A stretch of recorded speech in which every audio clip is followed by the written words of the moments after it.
The easiest thing I've done was to get out from under the labels and to live the life that I live. The most difficult thing I've ever done was to believe that I can do it.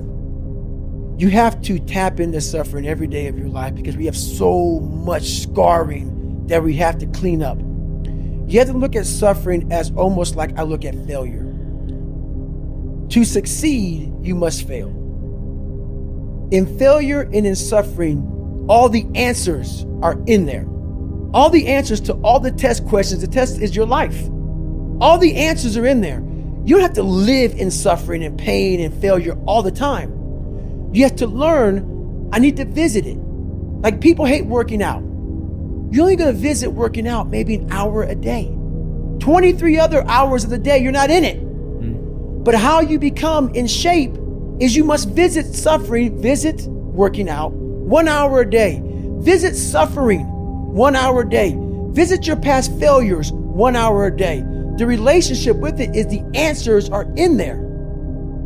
They are in there. Within the suffering, go in there, and I call it the live autopsy. The live autopsy. How you find out someone died? They crack you open after you're dead. How you can live is do it while you're alive. Go back in your brain, crack it open while you're alive. Don't wait until you're fucking dead to figure out why you died. Do it while you are living. Go in there, go into the suffering, go into the pain of your life and say, why did this suck for me so bad? Why am I afraid of all this stuff? Why have I shut down the whole world? I guarantee I'll tell you why you shut down the whole world. It's in these nooks of the suffering within your brain, in the scarring, are all the answers to why you are on the couch feeling sorry for yourself. They lie within the scars. Visit them for at least an hour a day, study them, and then you'll find out more about yourself. You will then grow. So don't look at it as every day I suffer. Go into it an hour a day. Learn from yourself, learn from life, learn from your failures, learn from your insecurities, learn from your self-doubt. Don't just say, I'm afraid to jump off an airplane. What makes you afraid of it? Study it. That's why I studied my mind. Why I became so powerful in the mind, because I realized I was weak. So instead of running away from the mind, I dove into it and said, what is making me weak? Oh, this makes sense. I came from hell. I came from a place that beat me down to nothing, which is why I'm afraid. All this makes sense. So systematically, one by one, I went back and met every single person in my mind, every situation. I went one-on-one with them again in my mind and said, okay, let's now revisit this. And that's how you do it. That's how it works. You live in a dominant culture that is designed to destroy your sense of self and your belief in yourself. And you have to learn ways in which you can begin to connect with this power that you have within yourself to handle where you are. The key is to be constantly in a perpetual process of discovering the truth of who you are and fighting constantly to look for ways in which you can escape the inner conversation. You know every painful moment. You remember it. We try to put it under a rug, lift the rug up, you'll find them. So that's how I was able to write that book. You don't forget that shit. No. You want to, and that's where you fail.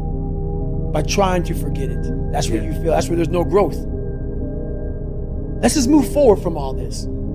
There's no growth there. There's no growth there. No, you just want to forget about it. You will continue making the same fucked up mistake. You will continue doing the same things wrong if you don't go back. So as I'm talking and as I'm going back, I'm very aware that I'm going to do that. And I may do it for 45 minutes. And then I'm like, you knew you were going to do this. You have to be very aware of the conversation you're having while you're doing it. Because your mind chooses the path of least resistance.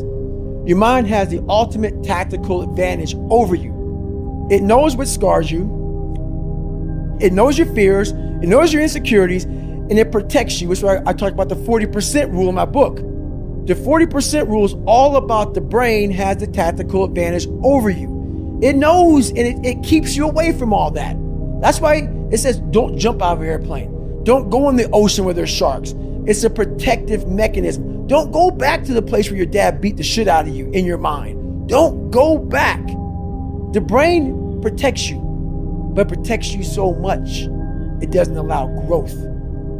So the brain is an amazing thing, but the brain controls you. You must control it.